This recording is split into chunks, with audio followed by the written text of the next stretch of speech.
दोस्तों, बिहार में विधानसभा चुनाव होने हैं और एक तरफ राहुल गांधी की बिहार में वोटर अधिकार यात्रा ने इस वक्त तहलका मचाया हुआ है, तो इधर बीजेपी की साजिशें भी शुरू हो गई है। देखिए कैसे लोगों का ध्यान वोट चोरी के मुद्दे से भटकाने के लिए भारतीय जनता पार्टी ने लोगों की भावनाओं के साथ खेल शुरू कर दिया है। सही कहते हैं लोग, डर आदमी से कुछ भी करवा सकता है। जब जब भारतीय जनता पार्टी डरती है तब तब साजिशें करती है।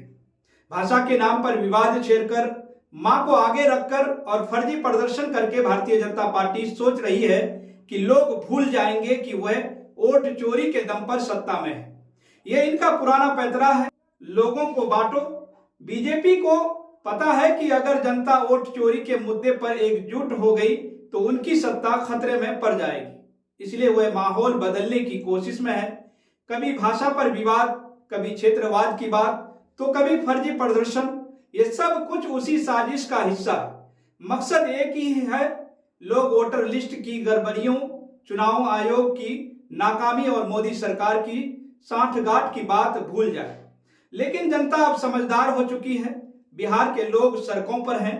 वह सवाल पूछ रहे हैं, वो पूछ रहे हैं कि जब असली मकान नंबर मौजूद है तो हजारों वोटर एक ही घर में क्यों दिखाए गए? 65 लाख वोटरों के नाम कैसे कट गए? इसका फायदा किसे हो रहा है? पर चुनाव आयोग चुप है, कोई जवाब नहीं, कोई कार्रवाई नहीं।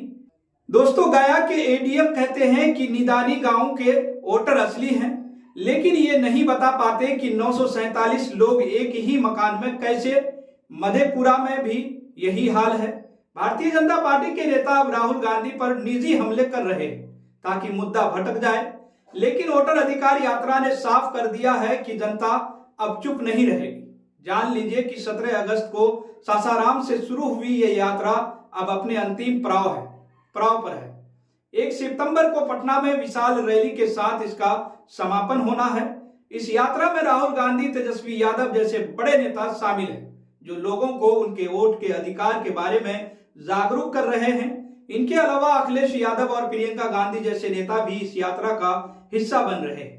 राहुल गांधी और विपक्ष का सीधा आरोप है कि चुनाव आयोग भारतीय जनता पार्टी के साथ मिलकर वोट चुरा रहा है।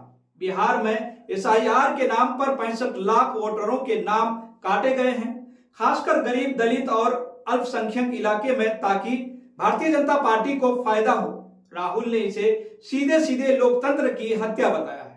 उन्होंने पहले दिल्ली में प्रेस कॉन्फ्रेंस करके वोट चोरी पर भांडाफोड़ किया और अब बिहार में घूम घूम कर लोगों को इसकी जानकारी दे रहे हैं।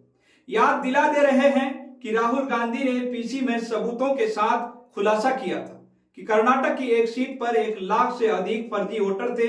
उन्होंने वोट चोरी के 5 तरीके भी बताए थे जिसके जरिए फर्जी वोट डाले जा रहे हैं। इस खुलासे को भी भारतीय जनता पार्टी ने दबाने की बहुत कोशिश की, लेकिन असफल रही।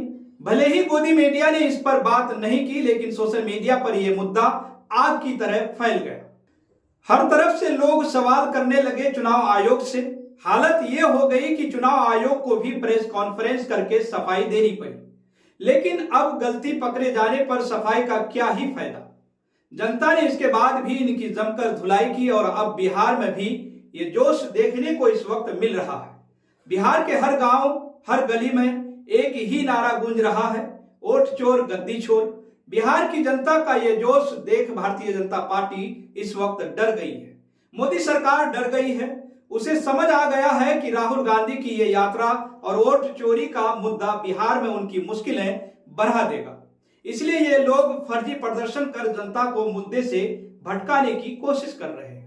तो फिलहाल दोस्तों, इस वीडियो में इतना ही। आप इस पूरी रिपोर्ट को लेकर क्या सोचते हैं? आपकी क्या राय है? आप अपनी राय हमारे कमेंट बॉक्स में जरूर बताएं।